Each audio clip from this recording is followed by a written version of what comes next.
Pessoal, tudo bem? Estamos aqui com mais uma live no Instagram. Eu sou Carmelo de Los Santos, para quem não me conhece, violinista, tentando ser violinista aí, tentando estudar nessa quarentena. Quem é que tá com dificuldade de se organizar nessa quarentena? Não tá difícil? Um pouco difícil de se organizar nessa quarentena, né? Mas a gente tenta, a gente faz o melhor. Olha só, hoje vamos ter o pessoal que tá chegando aí, um alôzão para todo mundo. Eu vou chamar então a minha amiga, a minha entrevistada de hoje, lá do Música, lá do Musiquemente, e Oliveira, para falar sobre um assunto que nem todo mundo conhece, mas que é muito importante. Karine, tudo bem? Ei, Carmelo, tudo bem? Tudo jóia? Olhou a dedo aí para começar, hein? Pois é, todo dia eu tô tentando começar com alguma coisa diferente. Como é que tá Não aí? é?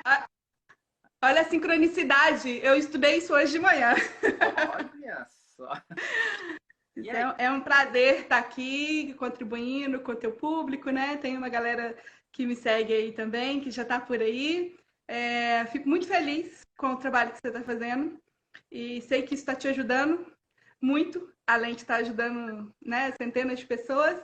E é um prazer estar contribuindo aí. Vamos bater um papo bem legal hoje sobre neurociência, estudo. Então, enfim, vamos seguir aí. Isso. Não, eu conheço a Karine. Há quanto tempo a gente se conhece, hein, Karine? Tu lembra quando é que a gente se conheceu a primeira vez?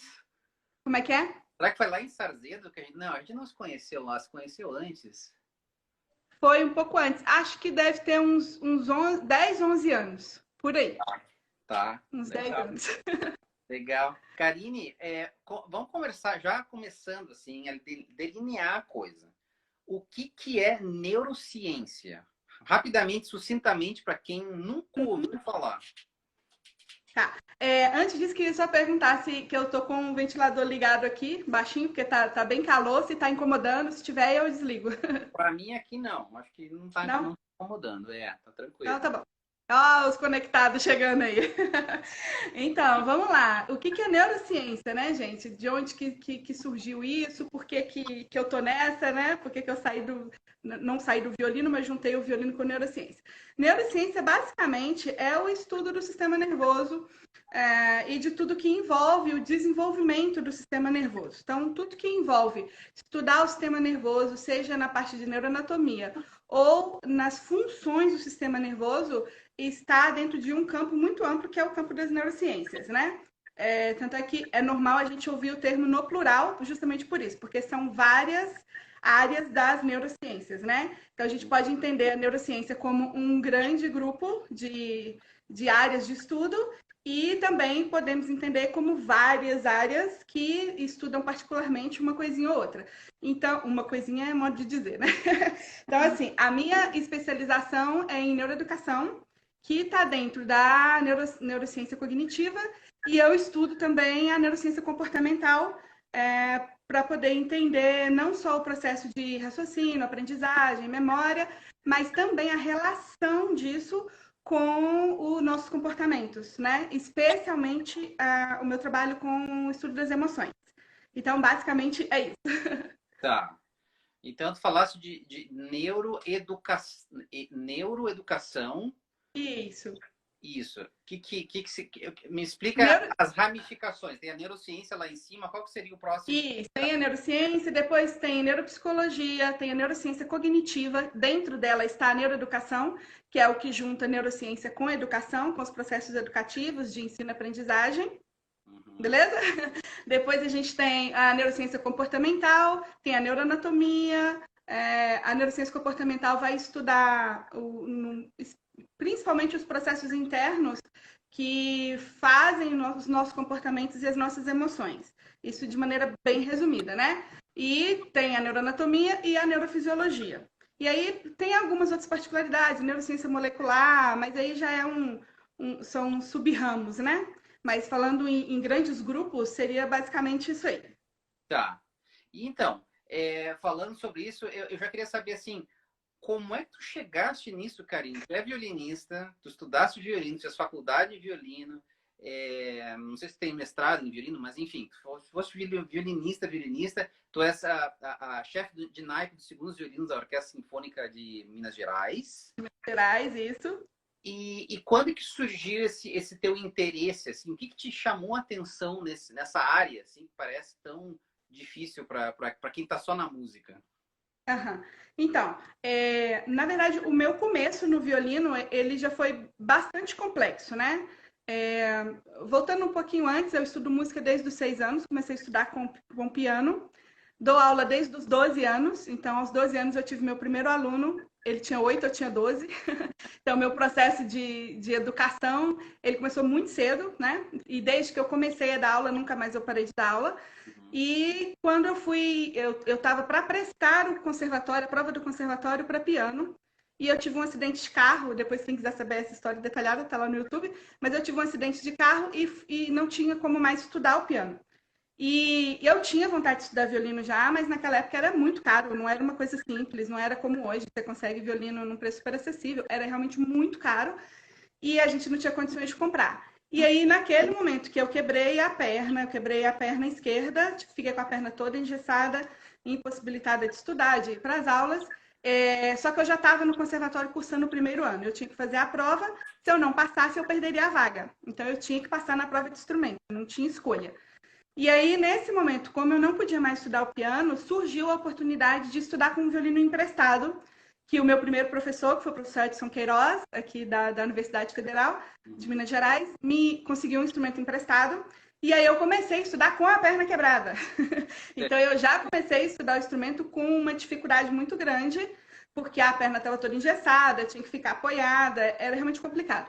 Então eu já comecei a estudar com estratégias de estudo. Tive que me virar para, enfim, a gente começar a fazer as coisas, né? Enfim, começar a estudar. E junto com isso, eu não sei se todo mundo sabe, mas eu tenho TDAH, eu sou hiperativa. Então, eu sempre tive que me virar para aprender as coisas, especialmente naquela época que eu era criança, que não tinha estudo nenhum sobre isso, era muito incipiente ainda o estudo do cérebro, e mais incipiente ainda o estudo dos transtornos mentais em crianças. E eu inventava mil coisas. Então, estratégias de estudo, para mim, sempre foi o meu mundo. Foi o meu mundo. Eu gostava muito de inventar coisas. Eu pregava folhas na parede com as fórmulas de química tudo colorida. Então, eu sempre inventei fórmulas de estudar para que eu pudesse aprender, porque na escola a forma como ensinavam, enfim, não era o suficiente, né? Sim. E também por eu ser muito criativa naturalmente. E aí foi andando a vida, me formei em violino. Quando eu fui fazer violino, eu tive muita dúvida se eu ia para violino ou se eu ia para letras ou pedagogia, porque a educação sempre esteve na minha vida e eu tinha realmente muita vontade de ou ser professora mesmo, de universidade, de escola, ou ser escritora. Eram os meus primeiros sonhos, assim. E junto com a música que estava lá, sempre lá. E aí, no momento de escolher, eu escolhi o violino. E aí, enfim, segui carreira, fiz concurso para sinfônica, passei, estudei um tempo conservatório, enfim, a vida foi andando. Só que eu sempre fui interessada pelos processos de estudo. Só um minutinho. Deixa eu tomar uma aguinha aqui que está meio seca. Isso. Então, e eu sempre fui interessada pelos processos de estudo, porque eu sou muito curiosa. Então, o professor ensinava de um jeito, eu perguntava por quê? Por que tem que ser assim? Por que não assim? Por que tem que ser dessa forma? Ah, não posso fazer de outro jeito? Por que tem que ser dedilhado? Por que tem que... Enfim, então, estratégias de estudo sempre foram a minha curiosidade. Eu sempre tive curiosidade com o como das coisas, como as coisas são feitas. E aí, juntando isso com a prática pedagógica, era cada vez mais necessário entender para que eu pudesse atender os meus alunos, enfim, ensiná-los da melhor maneira, né? Para que eles pudessem ter resultados. E desde o início da pedagogia no violino, eu sempre tive alunos muito ecléticos, porque eu comecei a dar aula em igreja. Então, eu tinha gente que ia ser violinista profissional, gente que não ia, gente que já tinha mais idade, gente que já dei aula para uma senhora que começou a fazer aula comigo aos 90 e não, 86 anos, ela começou violino com 86 anos, tocou até os 94. Então, o público era muito eclético e eu tinha que inventar muitas coisas para que desse certo. Uhum. E aí foi aí que eu comecei a estudar sobre estratégias de estudo. Me apaixonei pela filosofia do Galamian, você já sabe disso. Sou fã incondicional da filosofia dele. E a partir do estudo do Galamian, me chamou a atenção os processos cerebrais. Eu queria entender melhor o que o Galamian falava e, junto com isso, entender também por que determinada estratégia dava certo, outras não. Mas, assim, o que virou a chave da minha pedagogia foram duas coisas, de ir para essa área, né, das neurociências. Foram duas coisas. Quando eu estudei com Salvatore na Itália, eu me apaixonei pela forma... Qual o nome? Antônio Salvatore. Antônio Ele era da Salvatore. Imusity, na época eu estudei com ele. E a forma dele dar aula me fascinou, assim. Eu falei, gente, eu quero ser assim, eu quero dar aula desse jeito, eu quero... Porque ele tinha, acho que eu já comentei isso contigo, ele tinha um poder, assim, né, um superpoder de te falar exatamente o que você tinha que fazer para corrigir um problema. Uhum. E a gente via as coisas acontecerem na hora. E aí, a partir disso, depois a gente continuou o contato, ele veio ao Brasil algumas vezes, continuei estudando. E as conversas nossas eram sempre com respeito ao como fazer as coisas. E ele falava, você deve saber como fazer e como não fazer. Uhum. E quando eu voltei, fui estudar e tal, continuei estudando. E quando eu me deparei com a filosofia do Galamian, algumas coisas no livro do Galamian não estão muito claras. E não é culpa de quem escreveu, é culpa do estudo da época. O estudo da época sobre cérebro era tudo muito novo, as coisas ainda estavam começando a acontecer, começando as neuroimagens, né? A gente ter possibilidade de ver o cérebro. Isso estava tudo muito no começo, aí, mas eu quis saber mais. E aí comecei a estudar. Como é que é essa história de ver o cérebro aí, Karine? Para quem não conhece. Ah, sim. Então, a gente tem uma coisa muito legal. A última década do século XX, a década de 90, foi considerada a década do cérebro. Por quê? Porque nesse período, desses 10 anos, 10, 15 anos, essa última década do século XX, a gente teve um maior conhecimento sobre o sistema nervoso, sobre o cérebro humano, do que em toda a história da humanidade. Então, o que a gente aprendeu em 10 anos, enquanto humanidade, foi muito mais do que todo o resto da nossa existência. Uhum. E isso se deu por quê? Porque a gente teve a possibilidade, a partir das neuroimagens. O que são neuroimagens? São imagens que eu tenho como ver o cérebro atuando. Eu tenho como ver dentro do cérebro. Então, eletroencefalograma, tomografias, PET scan, todos esses exames que às vezes as pessoas vão fazer por algum motivo patológico, eles nos permitem ver o cérebro em ação. Uhum. Então, isso foi muito importante, porque até então, o estudo do cérebro era feito com o cérebro de cadáver. A gente não tinha como saber exatamente qual era a área que estava ativa quando eu estava, sei lá, tocando violino. Não tinha como saber isso, né? Então, eles deduziam à medida que tinha, né, dissecavam as coisas, estudavam, mas foi com as neuroimagens que a gente pôde ter essa não gosto muito das certeza, não, porque quanto mais a gente estuda sobre o cérebro, mais incerteza acontece. Mas, enfim, a gente pôde observar o cérebro ativo, fazendo várias coisas. Então, assim, tem até uma foto que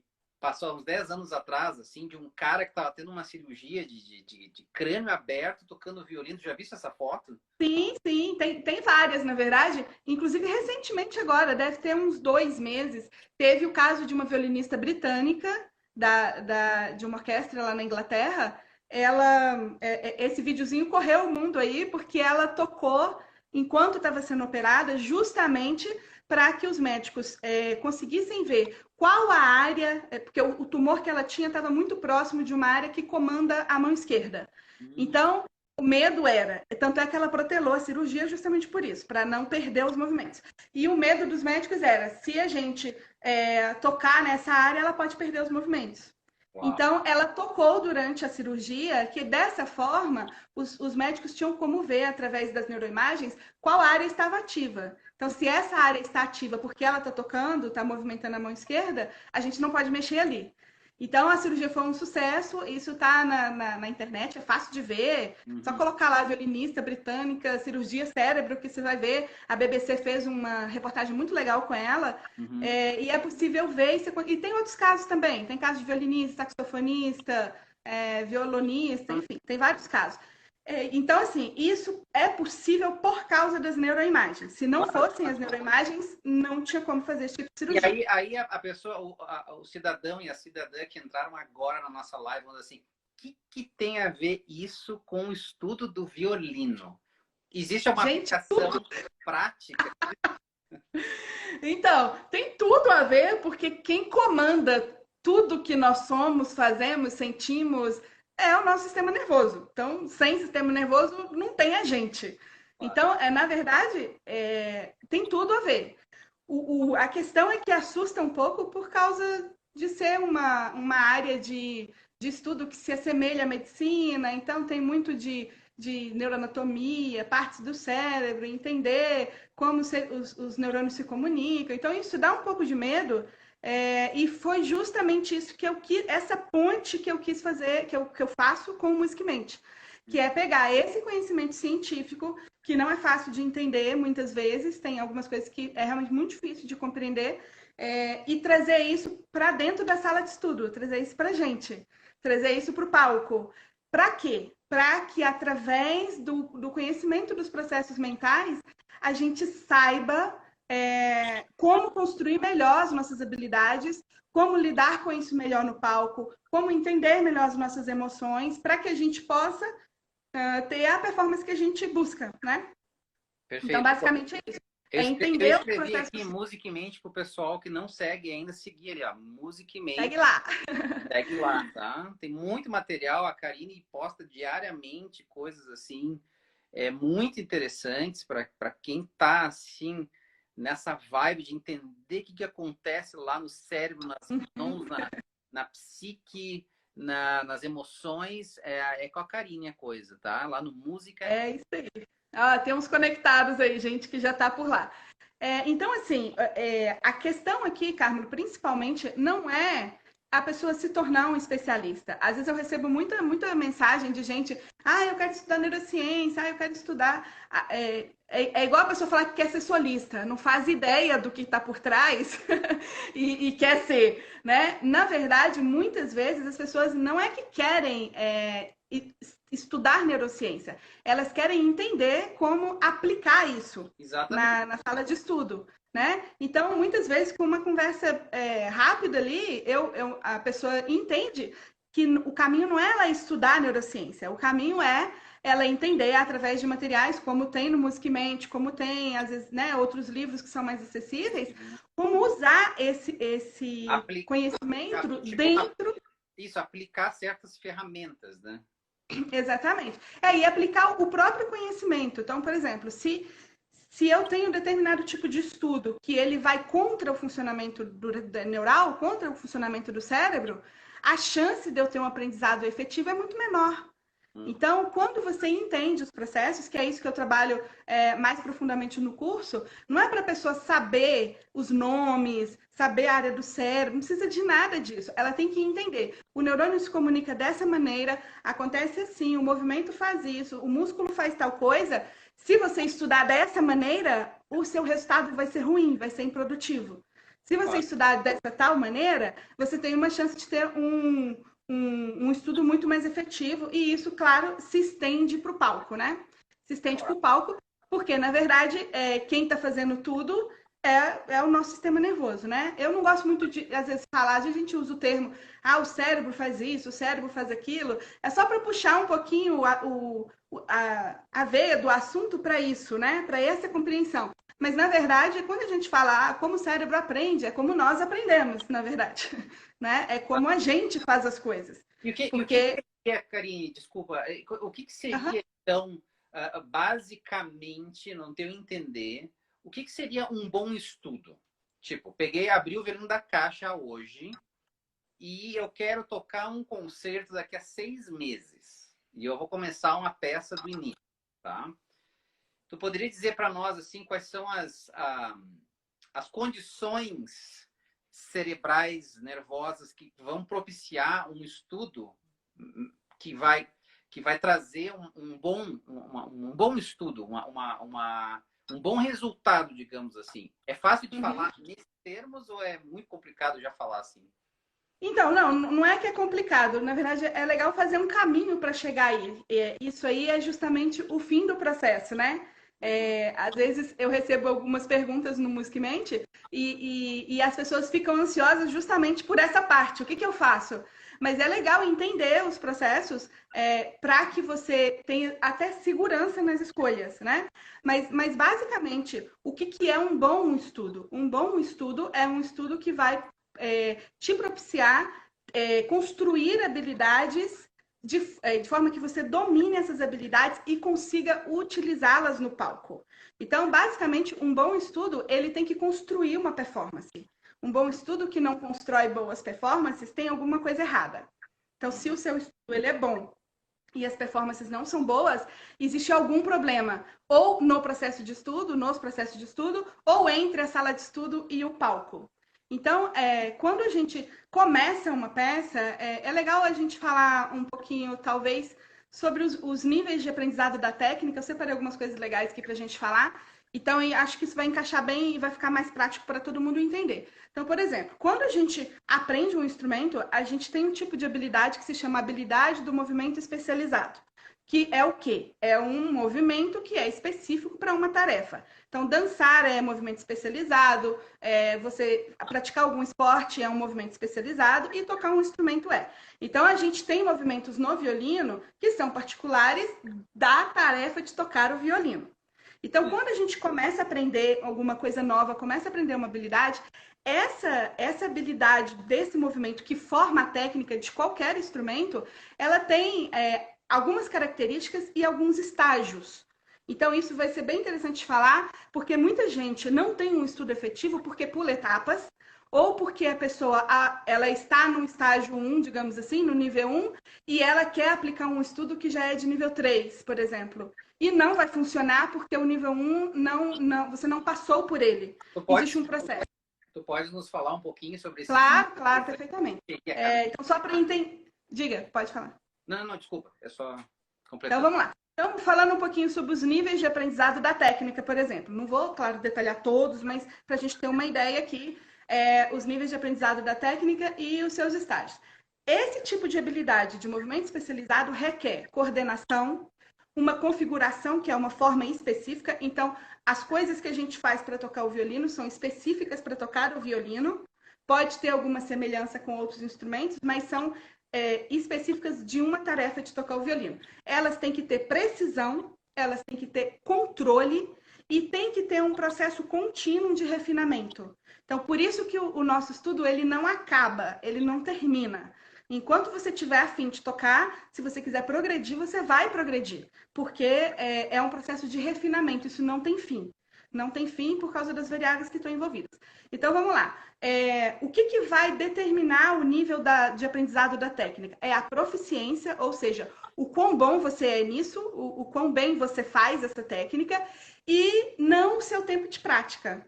Então, muita gente confunde, às vezes, não o tempo de prática, o tempo que eu toco. Então, por exemplo, eu tenho 26, quase 27 anos que eu toco violino, e naturalmente, tem um bachutinho lá, sei lá, da Ásia, né, dos japoneses lá, que tem muito menos tempo e toca muito mais que a gente. Então, assim, o tempo que eu toco o instrumento não quer dizer absolutamente nada no nível da técnica. Não nesse ponto que a gente está falando. Então, a proficiência que é importante, que é o que eu insisto, é o como você faz. É muito importante, porque às vezes a gente escuta assim, não, mas eu toco assim, eu já toco isso aí há 15 anos.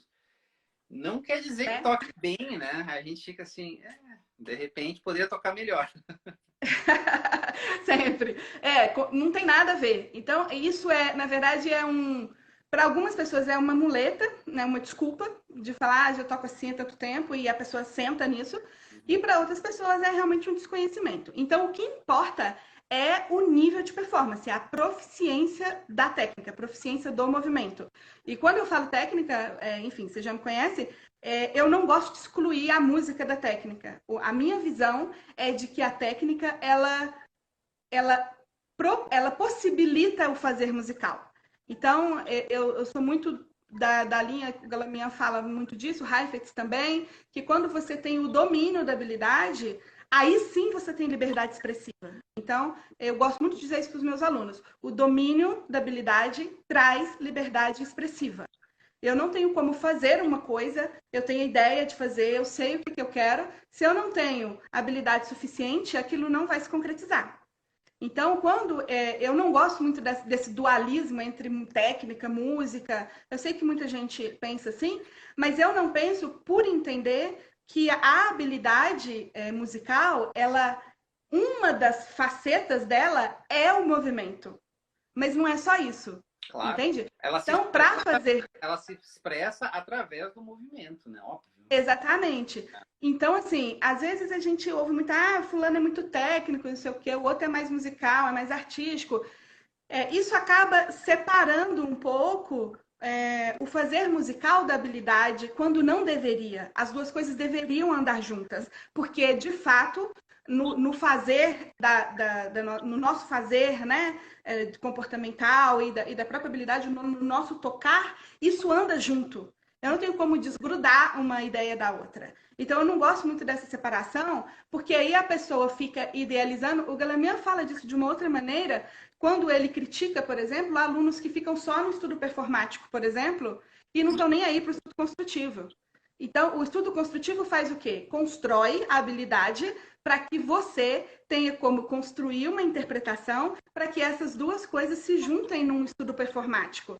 Então, a pessoa que fica apenas no mundo das ideias e tentando fazer uma coisa que ela não tem habilidade, com essa mentalidade de, mas eu quero ser musical. Ok, mas para ser musical, se eu vejo você tocando, como você começou tocando aí, lindo, se eu quero isso como referência, se eu quero fazer algo que você fez, eu preciso ter uma técnica que me permita isso. Você não acha que esse tipo de personalidade acaba criando uma subdivisão mental em que ela tem uma imagem mental do que ela está fazendo que não corresponde à produção produção sonora e o movimento dela?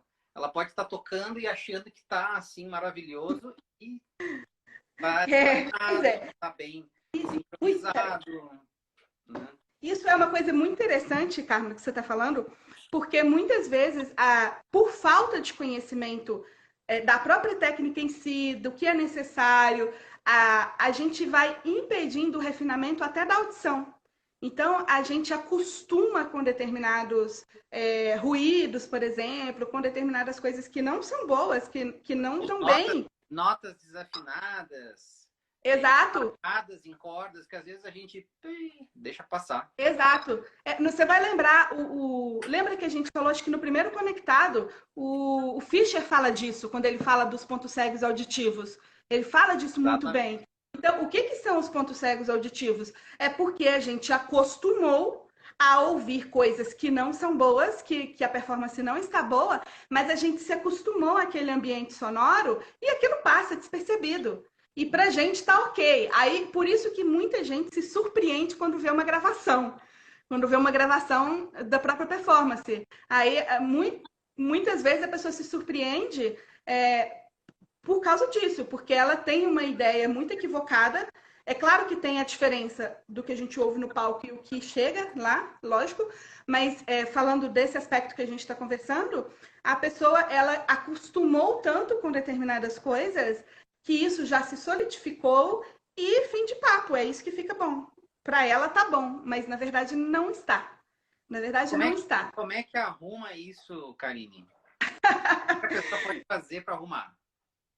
Então, o processo de desconstrução técnica, ele é um processo muito complexo. Por isso que eu defendo o entendimento dos processos mentais e como que a habilidade é feita para que você evite ter que corrigir técnica, ou pelo menos evite o máximo possível de ter que corrigir técnicas. Por quê? O que acontece a nível neural? Quando a gente constrói uma habilidade, Quando a gente constrói uma habilidade, a gente está bombardeando, digamos assim, determinado número de neurônios para que eles formem uma rede neural, né? Então, é uma espécie de comunidade neural, uma estação neural que vai tomar conta, digamos assim, daquela habilidade. Então, quanto mais a gente estuda, quanto mais a gente repete, quanto mais a gente pratica, essa habilidade vai sendo reforçada. Então, quando a gente reforça um movimento, né, e você faz aquela técnica, faz de novo, o neurônio ele tem uma coisinha que se chama bainha de mielina. Eu devia ter pego uma gravura, mas enfim. O neurônio tem aquela forma estrelada, tem um corpo. Então, nesse corpo do neurônio, né, que a gente chama de axônio, ele tem uma espécie de gominhos, assim, como se fossem boias de braço, sabe? Boia de braço de piscina. Uhum. Essa coisinha se chama bainha de mielina. Quanto mais a gente treina, mais bainha de mielina vai sendo feita. É um tecido gorduroso que faz o quê? Quando a gente tem várias bainhas de mielina, ao invés do impulso nervoso passar por todo o axônio, ele pula de uma bainha para outra. Então, isso faz o impulso nervoso ficar mais rápido. Se ele é mais rápido, a comunicação é mais eficiente. E se a comunicação é mais eficiente, eu estou transmitindo mais informações e eu estou reforçando aquela informação. Tá, pergunta do aluno. Tá, então assim, existe uma diferença entre estudar de uma maneira específica que eu imagino que deva ser o som, vai formar ter a mesma formação neural do que eu simplesmente repetir? É a mesma coisa para o cérebro? Não, não mesmo. Só repete o início da pergunta que cortou um pouco. É assim, tipo, eu quero tocar isso aqui de uma maneira tal. O arco tem que pular, a afinação tem que acontecer. Eu tenho uma ideia clara do que tem que sair cada nota. Agora, digamos que eu não tenha nenhuma ideia do que eu estou fazendo e repita dia após dia após dia. Em nível cerebral, tem alguma diferença? Tem. Vou explicar por quê. Por isso que o estudo tentativa e erro não é a melhor opção. Não é a melhor opção e agora você vai entender. Ficar repetindo até acertar não é a melhor opção. Quando a gente aprende qualquer coisa, quem que leva as informações para o cérebro? Então, o que os neurônios fazem? Eles são uma célula de processamento de informações. Eles recebem, decodificam, transmitem, então fica o tempo todo essa comunicação neural para lá para cá. Quando a gente insiste em alguma coisa, você está dizendo para o cérebro, eu quero que isso seja guardado. Então, quem que diz isso para o cérebro? São os nossos processos sensoriais. Então, o que é processo sensorial? São os nossos sentidos. Não só os 5 que a gente conhece, né? Paladar, olfato, visão, tato e audição, mas também os sentidos especiais, que é o caso da propriocepção, que trata do nosso lugar no espaço, como o corpo se movimenta, o sistema vestibular, que trata do equilíbrio, todas as nossas sensações, que passa por um processo que chama esterocepção. Então, tudo que eu sinto, isso é enviado para o cérebro. Então, quem faz a ponte do mundo para o cérebro são os nossos sentidos.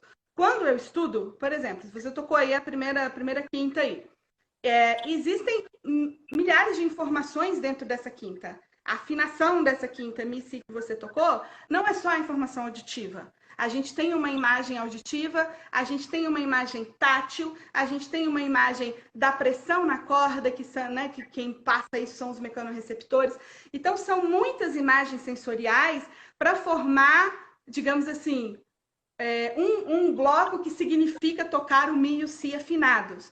Então, quando a gente não presta atenção a isso, e eu vou passando por cima e vou fazendo, eu não tenho como saber quais são a qualidade das informações que eu estou enviando para o cérebro. Então, o cérebro é um bom menino no sentido de ele faz o que está mandando. Né? Então, quanto maior for a acuidade, né? Tá escutando bem? Eu não sei se está escutando bem, mas sim. Tá um pouquinho baixinho, mas sim. A precisão do movimento, quanto mais preciso, ou seja, eu sei que tem que ser naquele pedaço da unha, com a altura do dedo, daquela maneira, com a pressão tal, com o ponto de contato. Quando eu estabelecer que esse é o correto, aí fica mais fácil para o cérebro ter uma Sim. imagem total daquele movimento. Exato. Quanto mais processos sensoriais estiverem envolvidos, Carmelo, melhor se dará a aprendizagem. Então, quanto mais atenção você der, aí é a diferença do tentativa e erro e do eu analisar e fazer um neuroestudo. O neuroestudo, a neuroaprendizagem é justamente isso, é eu estar atento aos processos cerebrais para que eu possa aprender melhor e mais rápido. Então, se você não está atento à metade disso que você falou, esse tipo de informação continua sendo enviada. O cérebro não vai levar em conta só o que você está prestando atenção. Sabe que às vezes eu noto, assim, um grande artista, e eu acho que tu vai gostar desse nome, o Zuckerman, por exemplo. Que eu sei. O Zuckerman, ele sempre teve isso, assim, tipo, parece que é tudo muito preciso para ele, no sentido de que isso é isso.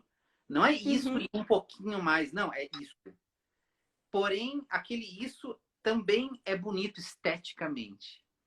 Então, tu vai construindo todos os pequenos movimentos e num todo cria uma coisa que a gente chama de belo, né? Então, assim, não é simplesmente estar afinado ou ter um som. Tem um negócio que nos guia, que é a questão estética também, né? Naturalmente. Por isso, Carmelo, que as habilidades musicais, vou falar um nome difícil aqui agora, mas vou explicar, elas são neurossenso-psicomotoras. Então, as habilidades musicais, calma, elas não são só motoras, não é só o movimento. Elas envolvem a questão neural, os processos mentais, elas envolvem o nosso social, elas envolvem todo o nosso desenvolvimento enquanto ser humano, elas abarcam toda a nossa experiência de uma vida. Então, quando a gente fala do fazer artístico, da experiência estética, do belo que a gente busca na performance, isso não é feito só pela parte física da técnica. Não, isso é feito também pela parte física. A parte física, na verdade, ela vai dar vida ao que a gente tem como intenção. Então, só que... A entrevista que eu tive com o Guido Santana no sábado foi fantástica, porque ele, na idade dele, com 14 anos, me falou um negócio assim, que eu demorei muito tempo para entender. Que ele falou assim, não, eu já estudo fazendo música, porque se eu não estudar fazendo música, eu sei que no palco vai acontecer alguma coisa e vai dar errado. E eu fiquei assim, nossa, isso aí é uma compreensão já de que tu não tá simplesmente no teu quarto estudando e depois tu vai colocar a música. Não, a música já está acontecendo. Tu tem que fazer todo esse envolvimento psíquico no que tu tá fazendo motoramente. Sim, naturalmente. O movimento ele tem que servir ao seu ideal de performance. Ele tem que estar a serviço disso. Só aí tem uma questão que depende muito do nível técnico da pessoa. Então, quando a gente começou a falar do nível de aprendizado, a conversa foi para outro caminho. Mas, por exemplo, o primeiro estágio da técnica é o nível iniciante. O primeiro estágio do aprendizado do movimento. Nesse nível, a gente tem os estágios da consciência, os estágios da exploração, o estágio da exploração e o estágio da descoberta. O que acontece no nível iniciante, por exemplo? Que eu volto lá naquilo que você me perguntou sobre como começar uma peça. O estado cognitivo do músico, o estado de aprendizado do músico, ele tenta formar um plano mental para executar aquilo. Então, quando você explica uma técnica nova, não importa o nível do músico, mas quando você aprende alguma coisa que é nova, é como você aprender a andar novamente. Então, você vai dar uns passinhos, por isso que você pode ser proficiente em uma técnica e não em outra. Porque elas estão, a gente pode ser muito bom em alguma coisa e não ser em outra no instrumento. Elas não estão totalmente ligadas. Então, os objetivos do músico nesse estágio devem ser o quê? Adquirir a consciência básica do que é preciso para fazer aquela técnica. É entender o que o professor falou lá, o passo a passo. É isso, isso, isso. É isso, isso, isso. Até que, à medida que a gente vai andando nos estágios, você adquire o que a gente chama de automatismo. Então, o automatismo é o quê? Isso que você tocou aí, você mostrou pra gente um exemplo de automatismo. Você não precisa pensar em cada uma das coisas. Quando você está tocando, a habilidade flui, ela sai. A coisa acontece. Você não precisa ficar pensando o tempo todo. Lembra das suas primeiras aulas quando você aprendeu o primeiro dedo? Você não precisa pensar naquele processo. Ah, eu coloco o dedo assim, aperto assim. Por quê? Quando a gente pensa no passo a passo, a gente ativa áreas do cérebro que são responsáveis pela formação da habilidade no início. E aí, partindo para uma coisa mais simples, como um exemplo, quem dirige, por exemplo, quando a gente começa a dirigir, é uma catástrofe. Você tem que pensar, pisa na embreagem, muda a marcha, tira o pé do... É uma confusão.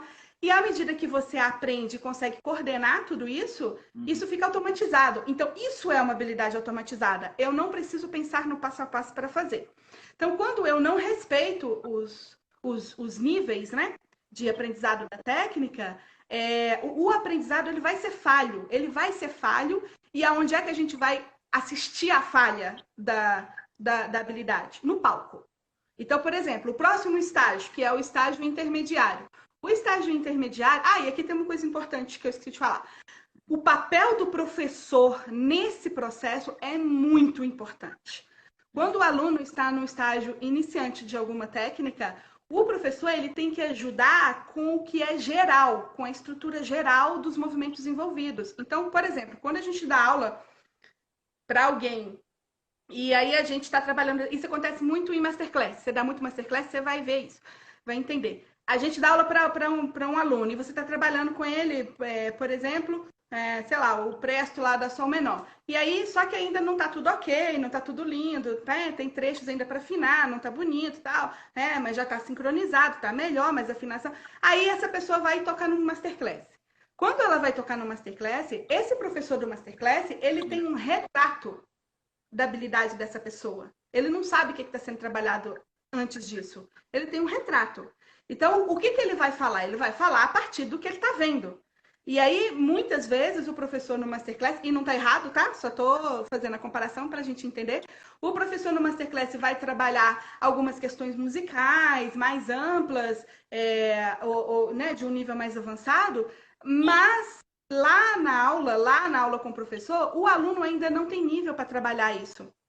E aí o que acontece? O aluno volta para casa e tenta trabalhar todas essas coisas que o professor falou, sem levar em conta quais são os degraus para chegar lá. Não é que o que ele disse está errado ou está certo. Sim, se eu tenho condição de reproduzir isso. Se é o que o Guido falou. O estudar já musical, ele sim é muito bom quando você pode fazer isso tudo junto. Quando já tem os elementos básicos já bem construído, bem automatizado. Eu acho que é corretíssimo isso, porque a gente, dando aula, até professora também, a gente vê isso. Tem estágios no amadurecimento de uma peça de um mesmo aluno, que a gente tem que tratar de uma maneira, e outros estágios que a gente tem que tratar de outra maneira. A gente pode até, assim, nos estágios finais, mexer em alguma coisinha aqui, outro mais básico, mas a gente sabe que a pessoa vai penar um pouco para desconstruir aquilo que construiu. Sim. Mas ainda é possível, obviamente. Claro que mas no geral é isso aí que eu estou descrevendo. Que são as habilidades mais básicas no início, né? De um som básico, não precisa nem pensar muito em dinâmica, nada. Uma afinação, uma boa sincronização dos dois braços, uma boa postura que não seja muito tenso. Enfim, coisas bem da base, né? Do aprendizado. E depois, mais tarde, a gente pode falar, não, então vamos fazer esse fraseado, vamos fazer essa dinâmica. Mesmo porque, Carmelo, você, enfim, com o nível técnico que você tem e o tanto que você já deu aula, é fácil de você perceber isso.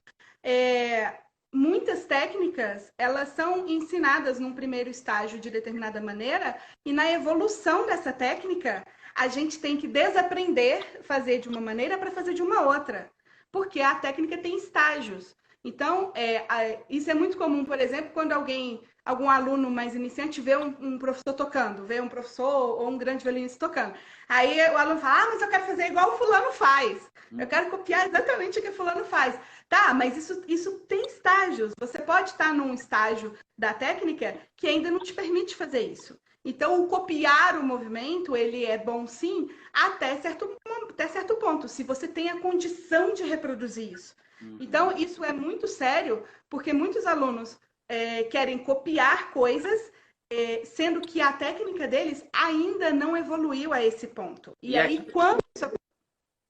Não, quando isso acontece, a gente está pulando uma etapa do processo de desenvolvimento. E se você pula uma etapa de aprendizado, vai ficar um buraco. Não tem como, não tem atalho, vai ficar um buraco. E talvez seja por isso que numa masterclass, de novo, eu vou falar aqui que eu já falei nas outras lives, a gente não vai tocando alguma coisa crua, que a gente está lendo, que a gente está montando.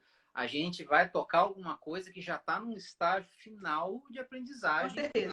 Já tem uma ideia musical, tá automatizado, já está mais confortável.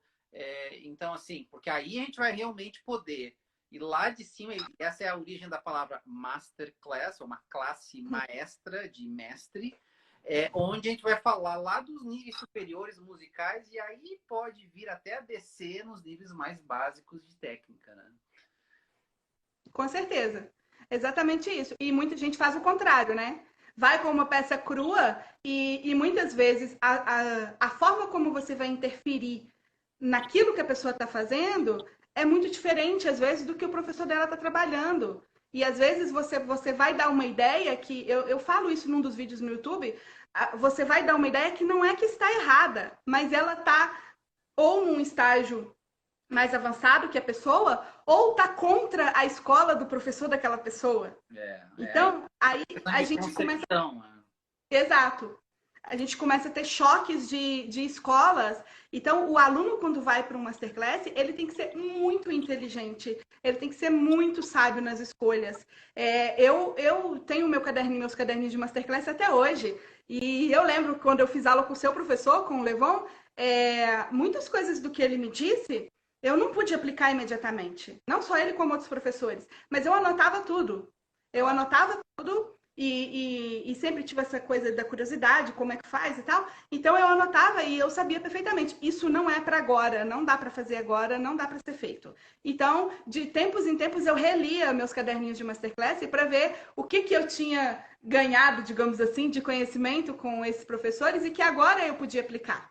Sim, né? sim. Então, isso, a pessoa tem que ser realmente muito sábia. Eu estudei linha Galaminha até estudar com ele. Ele foi meu último professor, né? Quando eu bati de cara com ele, eu vi que o conceito musical dele era completamente diferente. E para mim foi muito enriquecedor. Por quê? Porque eu tinha facilidade de... Eu tinha facilidade de desconstruir a minha técnica para acompanhar aquilo que ele queria que eu fizesse musicalmente. Então, para mim, foi muito enriquecedor. Porque aí eu obtive o melhor dos dois mundos. Assim. Mas a gente está saindo um pouco do assunto. Vamos voltar... A gente falou de estágio. Qual era o segundo estágio, então? Isso. Aí o segundo estágio, então, é o estágio intermediário. Segundo nível, na verdade. Nesse nível, a gente tem 2 estágios básicos, que é o estágio de combinação e de aplicação. E o que acontece nesse nível intermediário da técnica, né? O músico, ele tem uma boa compreensão geral de como é que faz a técnica e dos movimentos que são envolvidos. Então, nesse estágio, o objetivo tem que ser o quê? Ele tem que tentar sentir como ele faz os movimentos corretamente. Então, no primeiro estágio, a gente está muito no passo a passo. Ah, é assim, aí deu errado, consertou a mão esquerda, estragou a direita, né? É tudo muito seccionado. No segundo estágio, a gente já começa a unir essas coisas. E aí a gente começa a partir para um processo que eu gosto de chamar de melodia sinestésica, que é quando as partes do movimento se unem em um único movimento. Então, por exemplo, quando a gente faz uma arcada de arco inteiro, não é um movimento. Se você for olhar, não é um movimento. Ele se tornou um movimento. A gente tem vários pequenos movimentos acontecendo, micromovimentos, e que no fim, e quando a gente, por exemplo, vê um aluno novato, né, iniciante, tocando uma arcada, isso é muito fácil de ver, a gente vê tudo seccionado. Então, quando você consegue a tal melodia sinestésica, é o quê? É juntar tudo isso em um único movimento fluido, expressivo e com arte, né? Que seja artístico. Então, os objetivos nesse nível é isso, é tentar sentir os movimentos e a técnica, como você faz aquilo corretamente. Então, como que eu faço? É importante, como você faz. Super importante. Exato. Então, por exemplo, eu falo muito com os meus alunos, só de pegar o violino, eu fiz muito estudo de geografia do instrumento, tanto o conservatório quanto com o Marcelo Guestfeld. A gente trabalhou muito geografia do instrumento, pega o instrumento, coloca a terra, para poder saber a localização das notas. E assim, e isso me criou uma memória muito importante de afinação. Se eu pego o violino e coloco, eu já sei se tá ruim ou tá bom. Não precisa tocar. Eu tenho uma memória do como eu coloco, da velocidade, de onde que o dedo encosta, como o ângulo do dedo. Eu já tenho isso natural, porque eu estudo assim. Então, só de pôr, tipo, já sei, deu ruim. Tipo, vai dar ruim. E nem sempre dá tempo de corrigir, né? Às vezes não dá tempo de corrigir.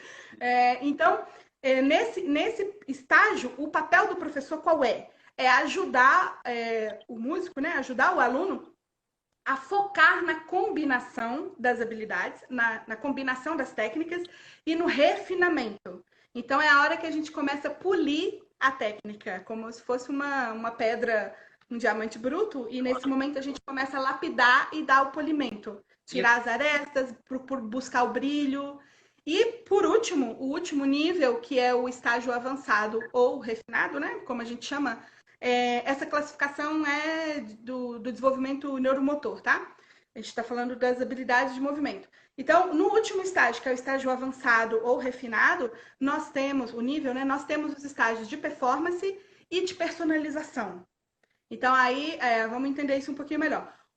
Qual é o estágio de aprendizado do músico nesse processo, nesse nível de avançado? Ele já tem uma técnica sólida e uma técnica que possibilita a performance da maneira como ele idealiza, e a performance ela já é mais fina, é refinada, e a pessoa já tem noção dos seus limites. Então, ela tem noção, eu sou boa nisso, eu não sou tão boa naquilo, e aí eu prefiro fazer esse tipo de repertório do que aquele outro. É muito comum a gente ver isso em solistas, né? Solistas que se especializam em determinado repertório, ou porque não gosta, ou porque, enfim, é o que ele faz de melhor. E aí, os objetivos nesse estágio, nesse nível do músico, é modificar a performance para elevar o nível artístico da performance. Então, é isso, por exemplo, que a gente vê você fazendo sempre. Várias vezes, né? A gente vê você falar, tô testando isso, tô testando aquilo. Eu tocava isso de uma maneira, sei lá, a última vez que eu toquei Tchaikovsky, eu toquei de uma maneira, agora eu tô tocando de outra. Eu vou te dizer, Então, isso às vezes me cria muita ansiedade, porque parece que eu estou reaprendendo, e na verdade eu sei, reaprendendo certos movimentos, né? Então eu estou constantemente assim, tendo que reconstruir, desconstruir e reconstruir. Agora eu tô com isso aqui, tá. Eu estou adorando, estou amando. Nesse mês, né? Mas aí mas assim, eu acredito que musicalmente, sonoramente, né, vai ter uma melhora. Isso é o que eu me leva para frente, né, como músico, como artista. e assim, isso é muito importante, Carmelo. O testar coisas é muito importante para o aprendizado. É muito importante. Quando, às vezes, eu falo sobre o neuroestudo, que a pessoa tem que entender o movimento, entender as habilidades, como são construídas, muita gente confunde isso com uma coisa estática. Eu vou ver que é assim que faz e acabou, vou fazer assim para sempre. Não, não é isso. Exatamente. Não é isso. Existe A uma gente olha. plasticidade do cérebro, né? O cérebro, Exato. o sistema nervoso, ele é plástico, ele vai se adaptando. Totalmente. Exatamente. Totalmente. E não só o sistema nervoso, mas a própria música. A própria música, né? A gente, você tem ideias de performance que você tem hoje que você não tinha há 10 anos atrás e que não tinha nem como ter, porque as experiências que você teve nesses 10 anos foram desses 10 anos. Então, o brincar com a técnica, ele faz parte do aprendizado. O que não pode, né, na minha visão, é só fazer isso. É a pessoa ficar eternamente testando coisas. Mudando, e aí não acaba. Ou gente que fica. Eu acho que tem essa tendência de ficar mudando, e também tem uma tendência a ficar muito assim, testando, fazer técnica, e também não pensar na parte artística, de expressão, de autoexpressão. Mas, Karine, aí a gente falou dos 3 estágios, tá? Daqui a pouco tem mais 5 minutos para fechar essa hora, depois a gente abre mais um pouquinho. Eu queria entrar justamente nesse negócio de, eu ainda me sinto ansioso para tocar no palco. né? Foi ano passado que Gostei. eu conversei contigo, que ano passado eu mudei de violino por causa disso, porque eu tenho muita certeza Aham. que tinha muito a ver com o instrumento. Aquele instrumento estava me deixando muito ansioso, porque ele era muito difícil de tocar. Se eu não tocasse exatamente de uma maneira, ele não soava e aquilo estava bagunçando com a minha cabeça. Mas, enfim, fala um pouco sobre essa coisa da ansiedade.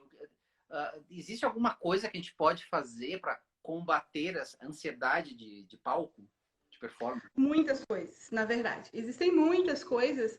É importante a gente ver entender um pouquinho. Podemos falar um pouquinho sobre emoção? Sim, sim. Podemos? Para entender um pouquinho sobre isso, para a gente não, enfim, entender um pouco os conceitos, né? O que é uma emoção? A teoria que eu trabalho é a teoria do Damásio, que entende a emoção, e hoje ela é bem consensual, assim, entre os pesquisadores, que a emoção, ela é uma sequência de ações no corpo. Ele estuda muito sobre música e ele tem uma frase que eu acho muito até bonita, que ele fala que a emoção é um concerto de ações. Concerto mesmo, de tocar. O, Concerto com Conceito C. de conceito. O cérebro usa o corpo para fazer a sua performance, digamos assim, a sua performance emocional. Então, a emoção é isso, são ações que acontecem no corpo, no sistema endócrino, em todo o corpo, não só no que a gente sente externamente, mas também internamente. E o sentimento é a experiência mental que você tem sobre a emoção que você está sentindo. Então, há uma Então, distinção entre emoção e sentimento. sim. Sim, não é a mesma coisa, não. Emoção, ela é corporal e ela pode ser externalizada. As pessoas podem ver, por exemplo, quando eu tô com medo, eu tenho uma expressão de medo, ou de surpresa, ou de alegria, isso externaliza. Então, isso é emoção. É uma experiência que acontece no corpo e algumas dessas ações, elas podem ser visíveis pela outra pessoa. O sentimento é uma experiência totalmente individual. Ela é interna e ela é de cada pessoa. Então, você pode me dizer como você está se sentindo nesse momento, mas eu nunca tenho como saber se essa é a verdade. A gente fala A do pessoa... poker face, né? Aqui eu tenho poker face. Exato, exato, né? Muitas vezes a gente tem que ter enfim, por causa de coisas sociais, a gente não pode dizer exatamente que não gostou, gostou de alguma coisa, e é exatamente isso, você está fazendo aquela regulação para se dar bem socialmente, mas você não está dizendo o que você sentiu, né? Você Sim. não está dizendo o que você sentiu. E aí, vamos lá, o que isso tem a ver com a gente, né? Tudo, tem tudo a ver. Espera. Ah, Vou desligar a live e vou abrir de novo. falou. Vamos de novo. Vamos Tchau. lá. Voltem aqui. Tá. E aí, pessoal, voltamos aqui com Karine de Oliveira.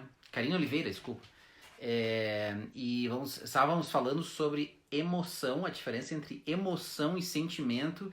E eu fiquei assim, naquela dominante com sétima agora. Eu quero saber o que ela quer dizer com isso. Karine, volte aqui para nós. Dá um tchauzinho para nós, porque aí eu consigo te colocar na live. Senão tu entra com um bolo de gente aqui, tá todo mundo voltando. Obrigado aí, pessoal, pela audiência de vocês. Tá muito legal. Eu tô aprendendo mais do que vocês, eu tenho certeza. Eu tô aqui, assim, a minha cabeça tá a milhão. Aí, Dário. Aí, Kanji. Aí, Carol. Tá muito legal. Aê, Musicmente. É Sara, Pomin, Rudá. Vamos voltando aqui com Karine. Qual é a diferença, Karine, entre emoção e sentimento, então? Então vamos lá. Vamos lá de novo. A emoção é uma sequência de ações que acontecem no corpo como um todo. Também no cérebro, mas no corpo como um todo. Então, eu vou dar um exemplo para facilitar. Cada emoção, ela tem uma coisa que a gente chama de padrão cognitivo. Então, vamos pegar o medo, que é bem fácil, tá? De todo mundo perceber. Qual é o padrão cognitivo do medo? A gente normalmente tem taquicardia, a gente fica pálido. Por que fica pálido? Porque na emoção de medo, o cérebro prepara o corpo para 3 ações básicas, principalmente 2, mas tem uma terceira, que é lutar, fugir ou paralisar. A gente vê muito isso no palco, né? Quem tem medo de palco é muito fácil de ver isso. Então, o corpo, quando ele vai preparar a pessoa para fugir, ou para paralisar, ou para lutar, ele tem que demandar sangue para as extremidades do corpo. Então, eu preciso ter sangue nas pernas e nas mãos. Então, por isso que a gente normalmente fica pálido. Se você tiver num processo de digestão, quando uma emoção de medo acontece com você, o processo ele para, o organismo para o processo de digestão justamente para mandar sangue para as outras áreas. É uma questão de sobrevivência. Uau. Então, por isso que é muito fácil da gente sentir as mãos trêmulas quando a gente está com medo. Então, a gente sente um pouco de... É como se estivesse fervendo o músculo, né? Sente aquela coisa meio interna, meio trêmula. A pessoa pode ter algum desarranjo intestinal, justamente porque para a digestão. Deixa eu ver o que mais falei. Boca seca, taquicardia. Então, Suor? Por que suor? Sudorese, exatamente. Muita sudorese. Então, essas coisas que eu falei é o padrão. Desculpa. É o padrão cognitivo do medo, por exemplo. Tá. Então, cada emoção vai ter o seu padrão cognitivo específico. E junto com isso tem a expressão de medo. Se a gente for, por exemplo, o medo é uma das 5 emoções universais, porque em qualquer lugar que você for, se uma pessoa estiver sentindo medo, a expressão facial dela vai ser semelhante, vai ser igual. Todos nós, quando sentimos medo, a gente se espanta, né? Então, isso é uma reação instintiva. Todos nós vamos ter essa reação quando sentimos medo. Então, esse padrão cognitivo é que nos diz que tipo de emoção que nós estamos sentindo. E por isso ele acontece no corpo, porque existem mudanças no corpo de acordo com a emoção. Então, por exemplo, se eu estou sob uma emoção, por exemplo, de alegria, ela é diferente do medo. O padrão cognitivo da alegria não é igual ao do medo. Tem algumas semelhanças, porque também é tem um pouco da euforia, mas é diferente, né? Eu posso ter taquicardia na alegria? Sim. Mas eu não tenho a expressão de medo. Eu não tenho essa tendência de querer lutar, fugir ou paralisar. Então, cada emoção vai ter o seu padrão cognitivo, a sua forma. Então, por isso que ela acontece no corpo, né? O corpo é que nos diz que está acontecendo um processo emocional. E aí, o que você pensa quando você está tendo uma emoção, a sua experiência, o seu sentir medo, o meu sentir medo, são diferentes. Essa experiência é o sentimento. Então, a experiência mental, individual, introspectiva, do quando eu estou sentindo medo, ela é individual, é minha. E você não tem acesso. Tá. Você não tem como saber. Eu posso te contar, mas ainda assim, ela é uma experiência mental muito própria e muito única. E a mesma situação para duas pessoas pode gerar um medo tremendo, numa sensação de medo, tremendo uma e não na outra. Tem Com gente certeza. como tu, por exemplo, que eu sei, vai entrar no palco, tu vai ter menos sensação de medo. Bem menos ou talvez nada. Quase mil. Então, vai ter Medo gente não. que vai chegar no palco e vai estar assim, se sentindo massacrado, né? Com certeza. E aí que entra, Carmelo, os processos de regulação e de modulação das emoções. A gente pode aprender isso. Isso é aprendível. Então, voltando um pouquinho no medo, só para dar um exemplo muito claro para o pessoal que está aí na live entender. Por exemplo, as pessoas que participam de tropa de elite, por exemplo, de tropas de elite, os Boina Verdes aí nos Estados Unidos, o pessoal da SWAT, quem está na tropa de elite dos exércitos, esse pessoal tem um treinamento, digamos assim, anti-medo, né? Anti-pânico, absurdo. Absurdo. Eu já assisti vários documentários e quando a gente estuda o medo em neurociência, a gente assiste treinamentos dele e, assim, dá medo só de olhar. A gente fica com medo de ver o que eles estão passando, justamente porque eles estão ensinando ao cérebro deles a não entrar em pânico numa situação de pânico. Então, por exemplo, uma das últimas provas que eles têm, isso tem na internet, é fácil se alguém quiser ver, uma das últimas provas que eles têm é uma prova numa piscina, os tubos de oxigênio são todos amarrados, eles dão nó nos tubos de oxigênio, e joga a pessoa lá, vendada, na piscina, e a pessoa tem X segundos, não lembro bem, mas tipo assim, 30 segundos para fazer isso, senão ele morre. Ele tem que desenrolar os tubos de oxigênio para ele conseguir respirar e sair da piscina. Então, essa é uma das últimas provas. E se a pessoa não tiver uma regulação emocional excelente, ela desmaia dentro d'água ou quase morre, ou ela pede socorro. E aí ela não passa. Aquele cara ali, ó, o Sr. Heifetz, ele dizia, porque o Auer já dizia isso, que para ser violinista tu tem que ter nervos de aço. E eu acho assim, claro que naquela época, para ele, assim, nasceu ou não nasceu assim. Eu acho que tem propensões, pessoas que têm uma propensão a ter esse controle Claro, emocional mais fácil e outros não tanto. Como que se treina a gente não sentir tanto esse medo aí, Karine? Então, não expressar ele, na verdade, né? Não deixar esse medo se expressar. Com certeza. A gente pode inibir uma emoção e você pode aprender a lidar com ela. Então, são dois processos. A gente pode aprender, então, mesmo com medo, eu posso aprender a inibir uma emoção de medo e diminuir os impactos negativos. E eu posso também, depois que ela acontece, eu posso ter um processo de regulação focada na resposta. Então, vou falar sobre isso. Então, o que as emoções fazem basicamente com a gente? Elas alteram pensamentos, elas alteram o foco da nossa atenção. Então, todo mundo vai entender tudo isso na performance. Elas ativam lembranças, elas preparam o nosso organismo para agir e reagir a alguma coisa, ao que provocou aquela emoção. Elas alteram o nosso corpo, como eu já expliquei, e o nosso corpo é o terreno corporal onde a técnica vai acontecer. Então, se o terreno corporal não é bom, não adianta querer fazer uma boa performance. Se você está sob o impacto de um estado emocional que o impacto é negativo, não adianta querer tocar bem. Você tem que interromper isso para, a partir dali, a coisa se dá. Claro, naturalmente mudam expressões e comportamentos.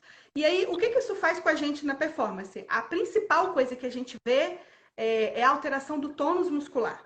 Então, as emoções de medo, de ansiedade e todas as variáveis, né? Ou até de euforia também, elas aumentam o tônus muscular e a gente ganha uma rigidez, uma tensão excessiva.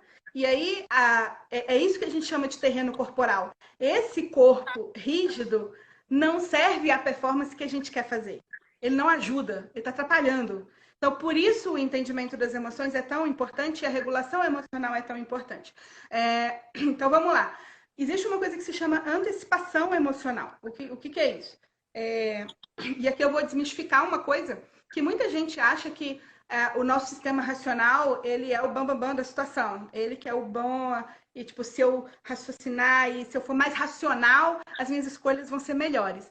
E não é isso que as neurociências nos dizem. As nossas emoções, elas têm um padrão de decisão muito mais eficiente e muito mais adequado.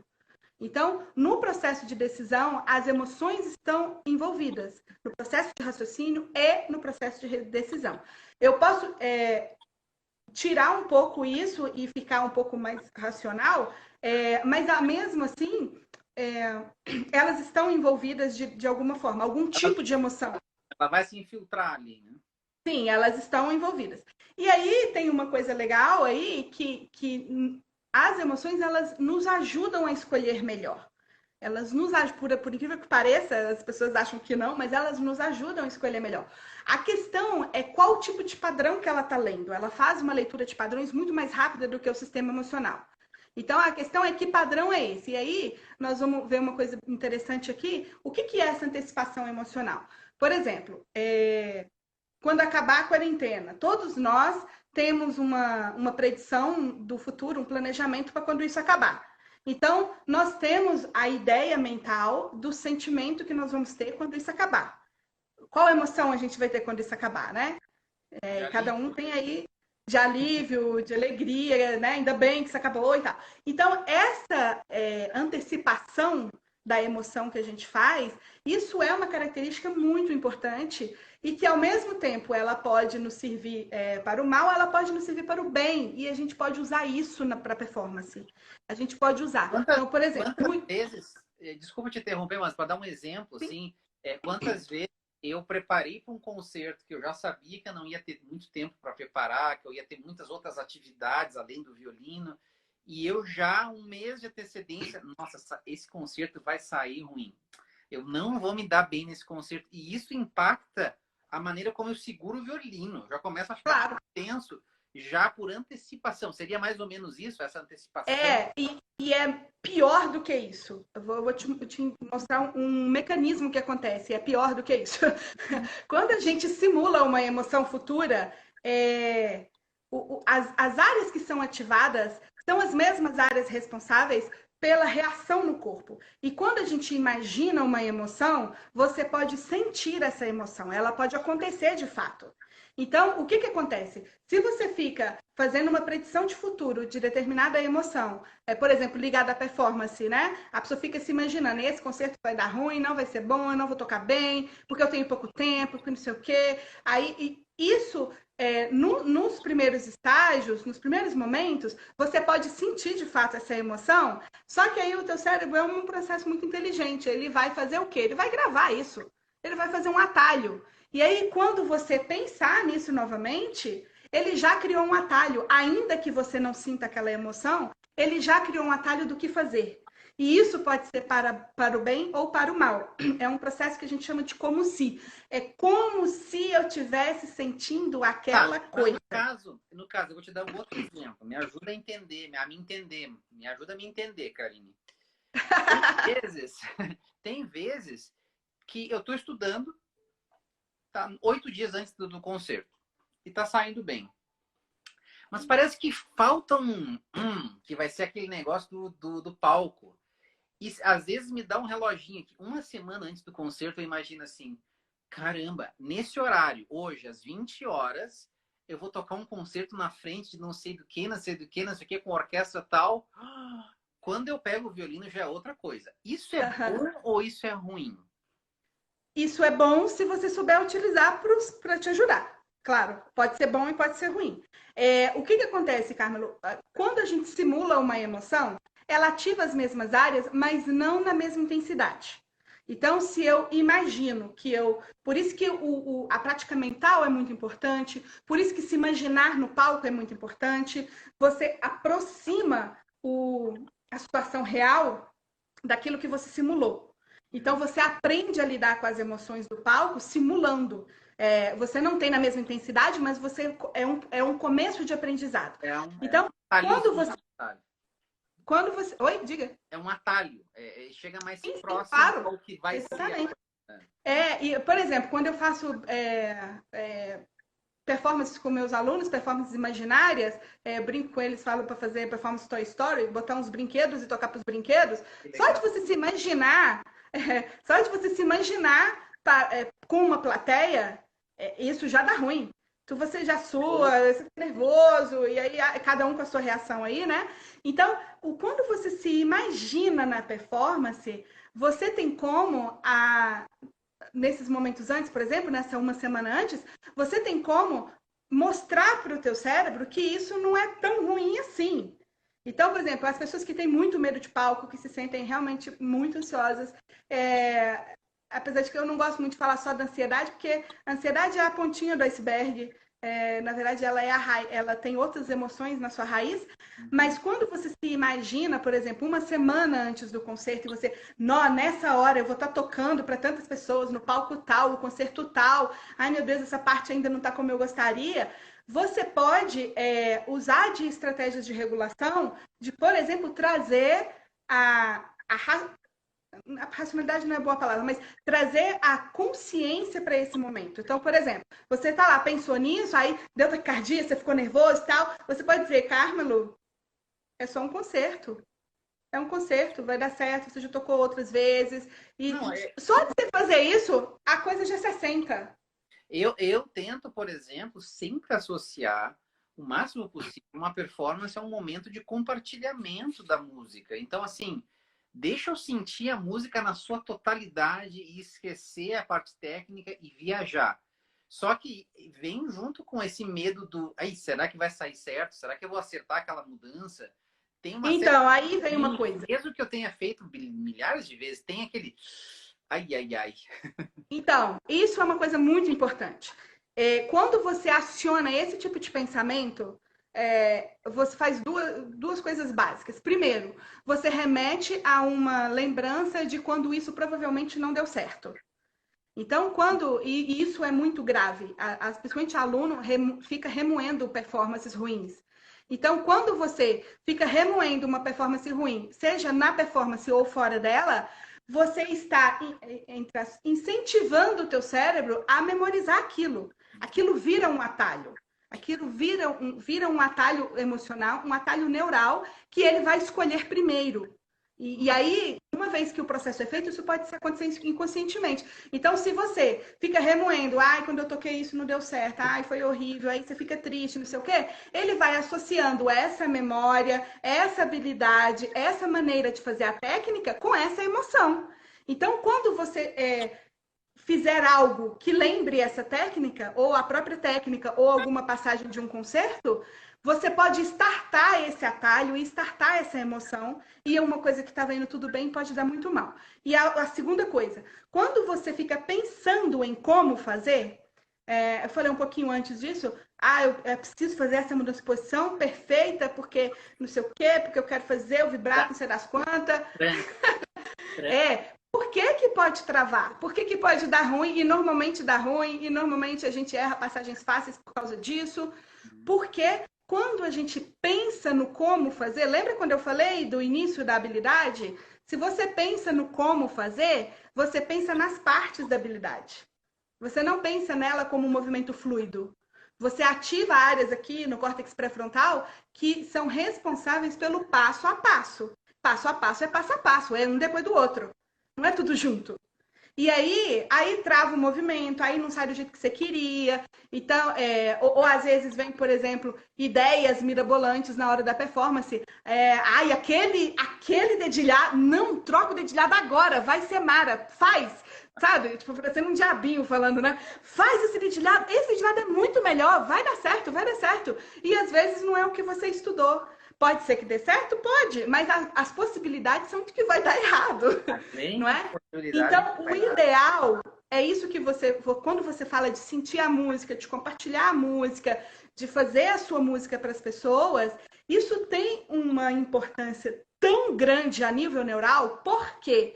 Porque quando você não se preocupa com o fazer, mas se preocupa com o que você está fazendo, com o que você está dando para as pessoas, que é a sua música, que é a sua performance, que é a sua forma de interpretar, né? Você está dizendo alguma coisa através da música, você ativa menos essas áreas de julgamento, essas áreas que ficam pensando que deu ruim, essas áreas que faz a mudança desse jeito, bota o dedo assim, e você ativa mais áreas muito profundas que estão no centro do cérebro, que é onde a habilidade automatizada está guardada, entre aspas, né? Falando a grosso modo. É onde ela está guardada.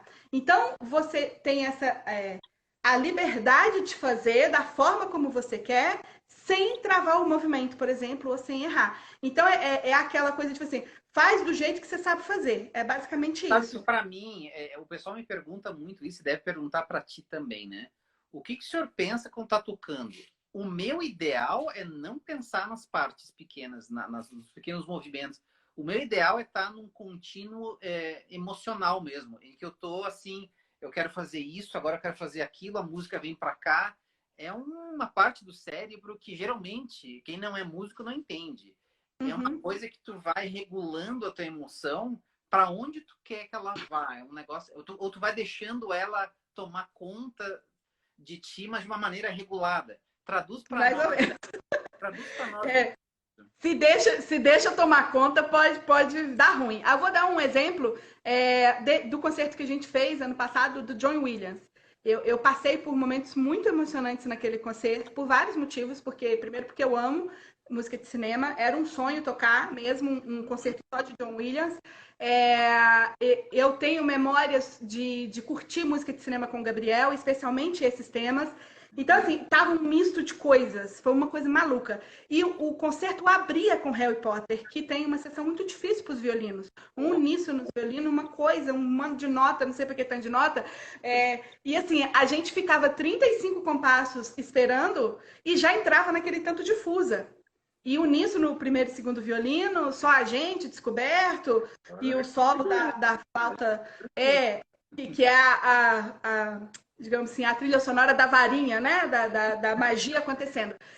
No primeiro dia, eu entrei para tocar tão eufórica, mas tão eufórica, eu tava tão feliz de estar naquele negócio.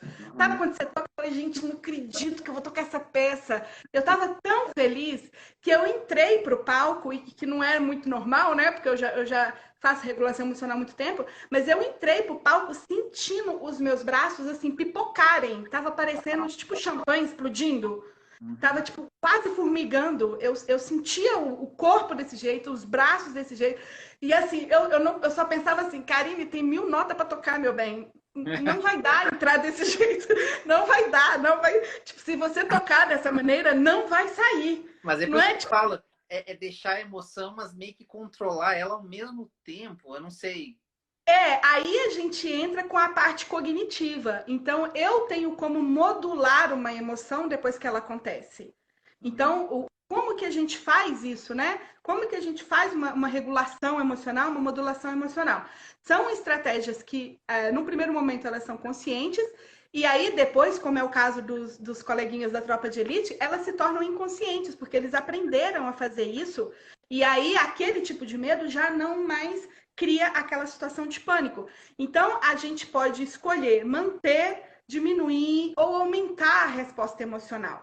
E aí, claro, tem 1000 estratégias para fazer, mas vou dar um exemplo simples aqui que a gente pode fazer. Por exemplo, nesse caso que eu fiquei muito eufórica, exercícios de respiração ajudam muito, porque quando você respira profundamente, você obriga o corpo a se organizar.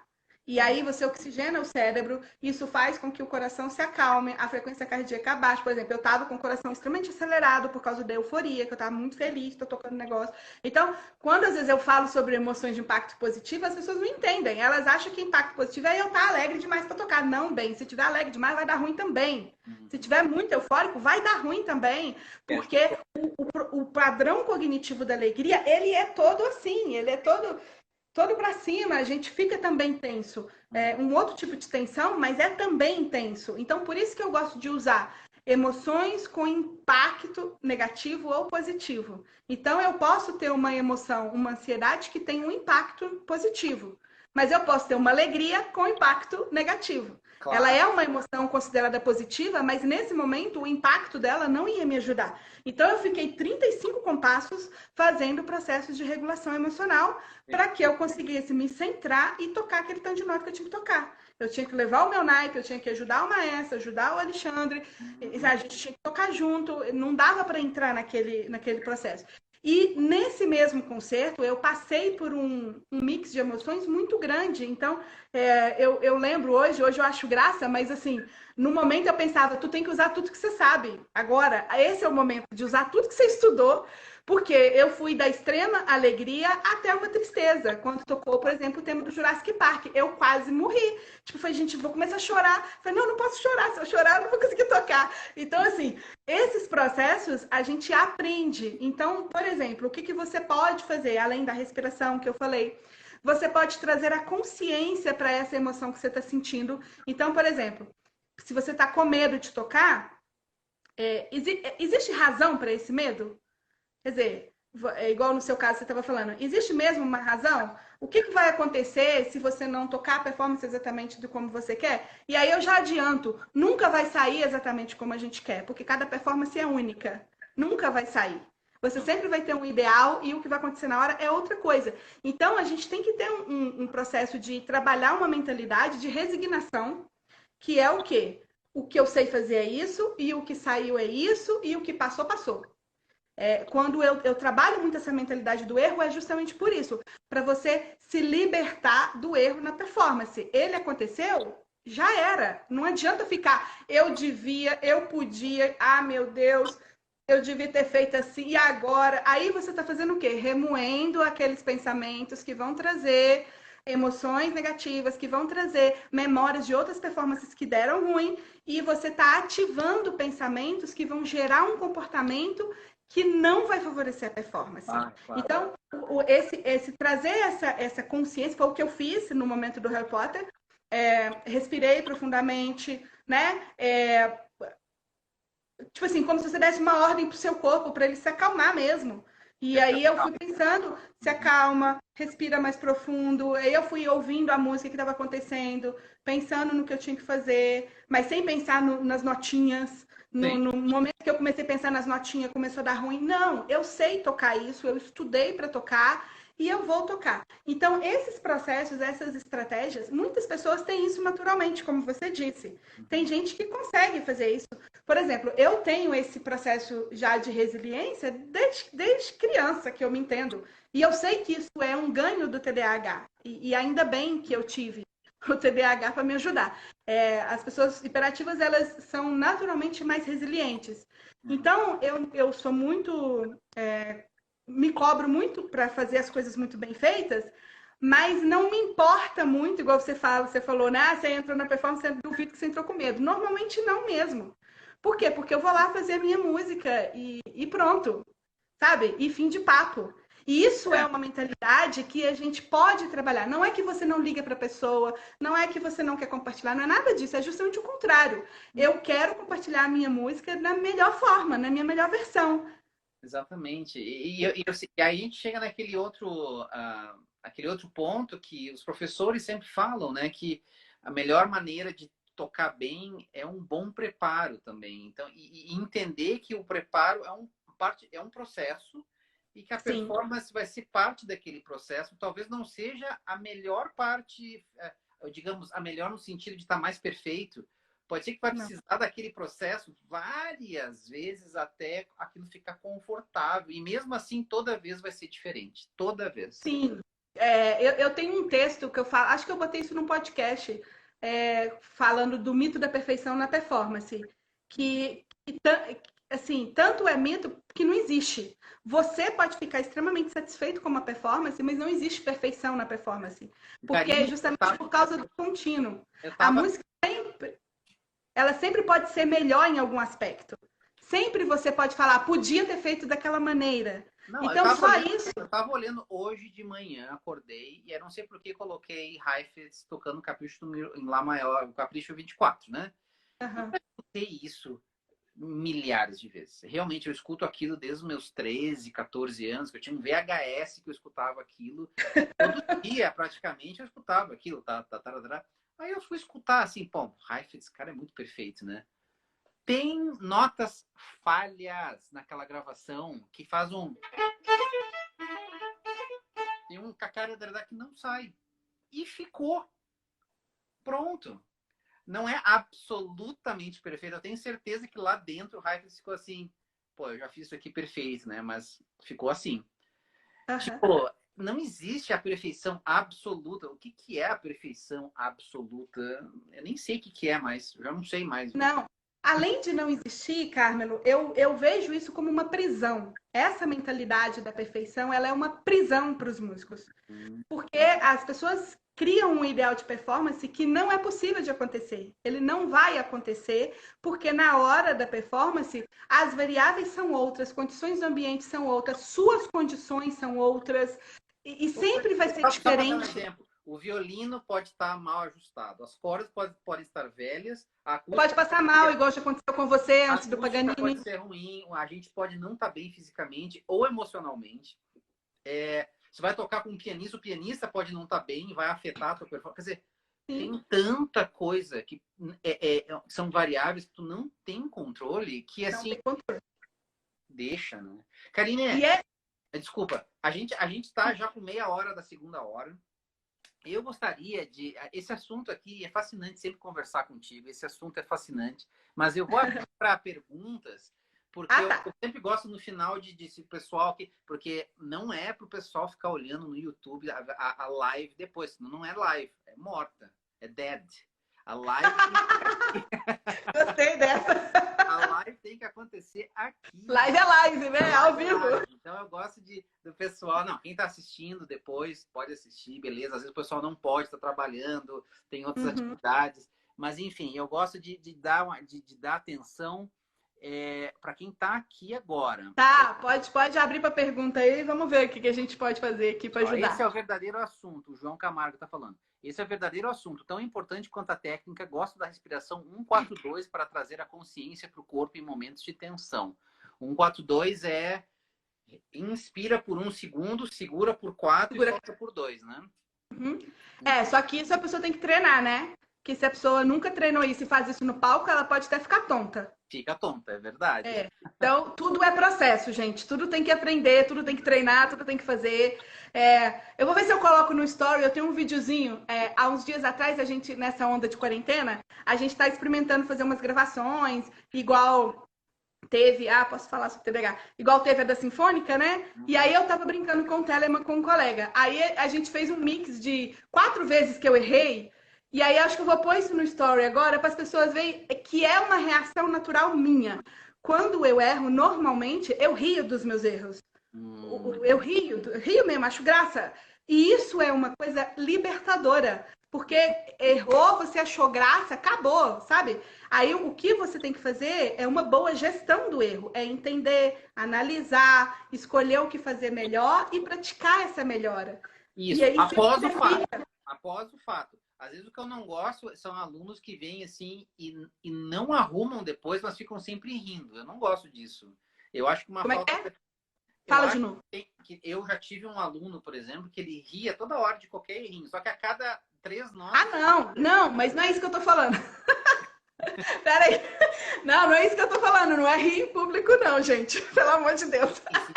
É você ter uma mentalidade frente ao erro de não ligar mesmo, sabe? É você exercitar isso.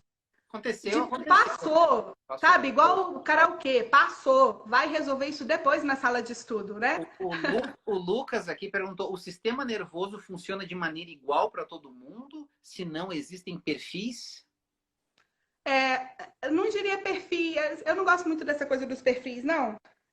Mas o que a gente pode dizer, existe uma espécie de padrão de funcionamento. Então, por exemplo, como os neurônios se comunicam, como o cérebro se comporta, existe um padrão.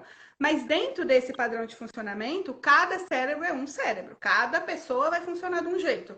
Aí, justamente, entra nisso que você falou.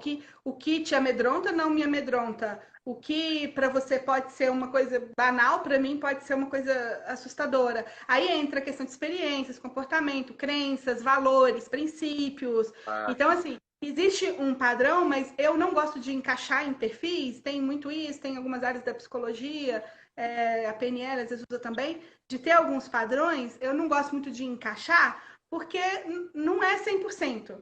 Pode ajudar num primeiro momento, para a pessoa se compreender melhor, um autoconhecimento, a pessoa, enfim, se ajudar melhor ali para se conhecer, mas eu não gosto muito dessa coisa quadradinha dos perfis, porque não é assim que a coisa acontece.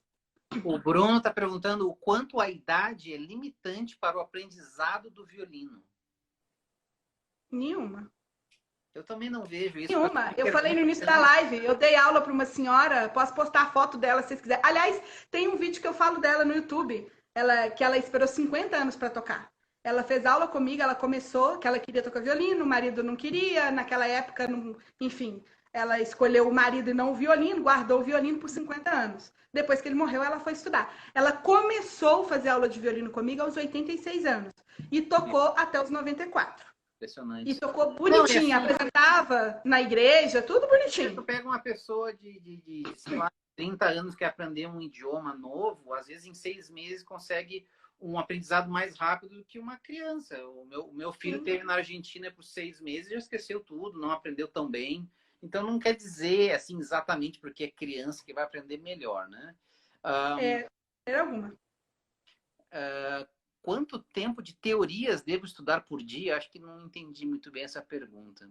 Aqui, Camerata Prestíssimo, qual exercício mental para palco que posso fazer em casa? Então, pode fazer simulação de performance, que é um pouco do que o Galamian Flash falam muito, né? Sobre o estudo performático. E você pode se imaginar no palco, mas de verdade, se imaginar com todas as nuances. Nós já conversamos muito sobre isso, né? O burburinho das pessoas falando, a sua respiração no momento, qual sentimento você quer sentir no momento da performance, quando você estiver entrando, o que você quer sentir quando a performance acabar. Isso tudo faz parte da prática mental. Então, você pode simular performances, tanto só mentalmente, quanto simular mesmo uma performance. Fazer a performance, enfim, em casa, como se você estivesse no momento, mas imaginando todas as situações. E aí, o que você vai fazer? Se startar uma emoção que pode atrapalhar, aí você entra com a questão cognitiva. Nesse momento, fala, não tem problema nenhum. Por que é que não? Só vou tocar. Você entrar de novo, respirar novamente. Só que isso não é mágica. À medida que você vai fazendo, é que você vai aprendendo a inibir os impulsos e eles não acontecerem, ou depois que eles acontecem, você mudar essa resposta, você cortar isso, amenizar. Lembra daquela minha experiênciazinha de tocar o Dvorak em menos de 2 anos? Lembro. Eu tive que fazer isso, porque senão o pânico tomava conta. Vamos ver aqui. A música entra na neurolinguística? Não, eu não diria que entra na neurolinguística, mas ela tem aspectos da neurolinguística, o que é a neurolinguística? É quando você junta aspectos neurais e uma linguagem. Ela deve estar falando da PNL. Eu não entendi se entra como uma vertente da PNL, aí não, de maneira alguma. A música é uma linguagem por si só. Agora, as coisas que a PNL trabalham pode sim ajudar muito nos processos de regulação e controle emocional. Isso sem dúvida nenhuma. Porque a PNL ela se baseia muito na visualização.